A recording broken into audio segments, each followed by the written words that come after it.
सबसे पहले हम जो बेसिक चीज़ स्टार्ट करेंगे वो होती है विजुअल मीडियम जो होता है हमारा फाउंडेशन, जो जिससे हमारे डिज़ाइन बन रहे होते हैं। सही है, उसके अंदर 4 से 5 चीज़ें आती हैं।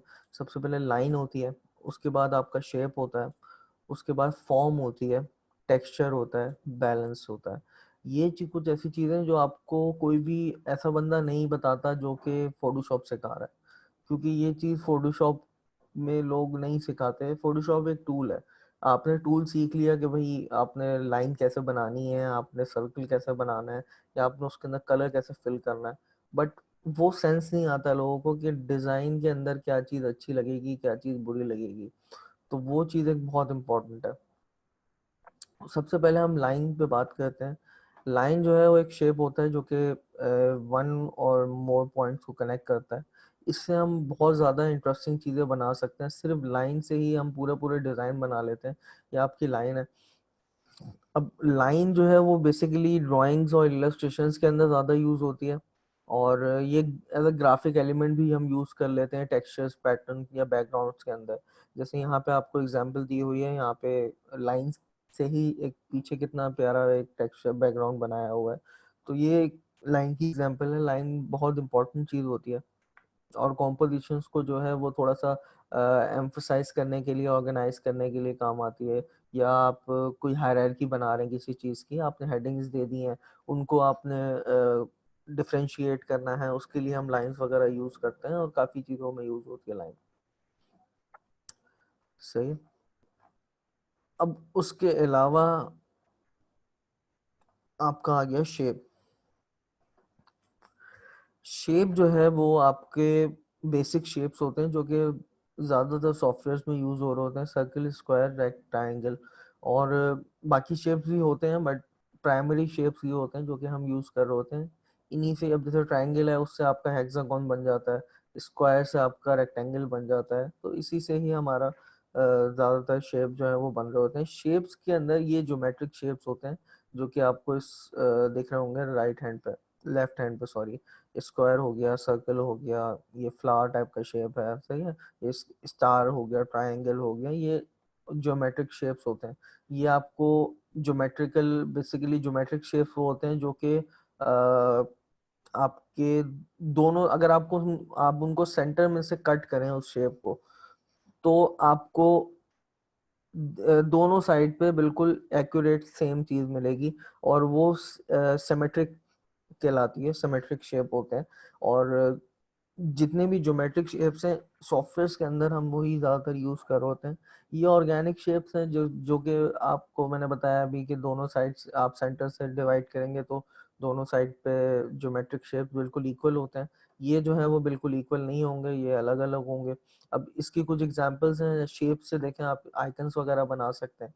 ये जितने भी आपके रोज़ाना के वेबसाइट्स पे या कोई भी आप ऐप यूज़ कर रहे हैं उसके अंदर आप आइकन्स देखते हैं, वो बेसिक शेप से ही बने हुए होते हैं।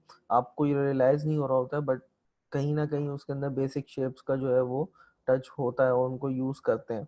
बेसिक शेप से हम बहुत सारे पैटर्न्स बना सकते हैं, दूसरे और चीजें बना सकते हैं। जैसे सिजर बनी हुई है यहाँ पे, सिर्फ बेसिक शेप से बनी हुई है, और उसके अंदर कुछ भी यूज नहीं हुआ हुआ, सिंपल।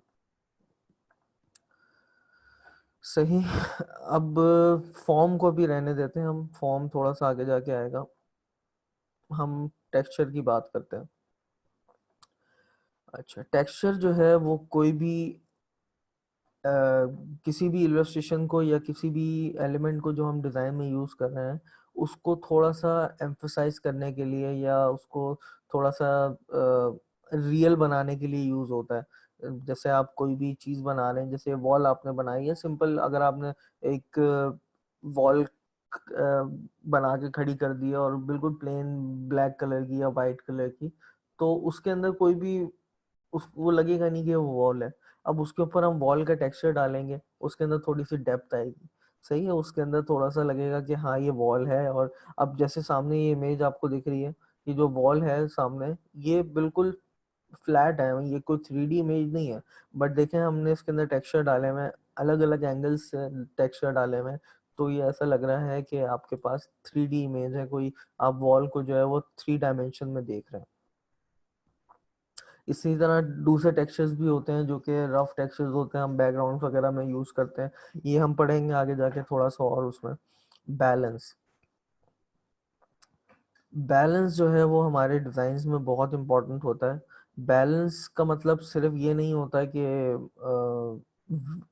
वेट मतलब एक एक साइड पे आपने एक कलर डाला हुआ है तो दूसरी साइड पे वही कलर डाल दें। बैलेंस का मतलब ये होता है डिजाइन के अंदर कि विजुअली बैलेंस लगे आपकी कॉम्पोजिशन। अब वो कलर से भी हो सकती है, वो साइज से भी हो सकती है, वो नेगेटिव स्पेस से भी हो सकती है। बैलेंस करने के लिए हम विजुअल एलिमेंट्स को यूज करते हैं। जैसे ये आपकी इमेज है और यहाँ पे टेक्स्ट है, अब ये इक्वली बैलेंस हुआ है अपने विजुअल के साथ, ये कहीं से भी नहीं लग रहा कि किसी एक पेज पे ज्यादा वेट है और दूसरे पेज पे जो है वो कम वेट है। इस तरह से हम विजुअल बैलेंस करते हैं पोस्टर्स पे या कोई भी आर्ट वर्क हम बना रहे हैं। अब जैसे ये है कार्ड, अब इस कार्ड के अंदर जो है वो विजुअली बैलेंस हुआ हुआ है सारी चीजें, और इसको सेंटर से आप देखें तो आपके पास लेफ्ट और राइट साइड पे जो नेगेटिव स्पेस है वो इसको बेसिकली बैलेंस कर रही है। यहाँ पे आपने सेंटर में जब लोगो डाला तो नीचे उसके टेक्स्ट डला हुआ है। अब इसी टेक्स्ट को अगर हम इसके साइड्स में डाल देते तो ये विजुअली बैलेंस नहीं हो पाता। इसलिए हम लोग प्रेफर करते हैं कि सिमेट्री जो है वो हम देखें। सिमेट्री अगर आपकी ब्रेक हो रही है तो उसका मतलब ये है कि बैलेंस नहीं है डिजाइन। अब यहाँ पे जैसे इन्होंने एक साइड पे टेक्स्ट डाल दिया, एक साइड पे आपका लोगो आ गया, तो ये बिल्कुल बैलेंस हो गई इमेज।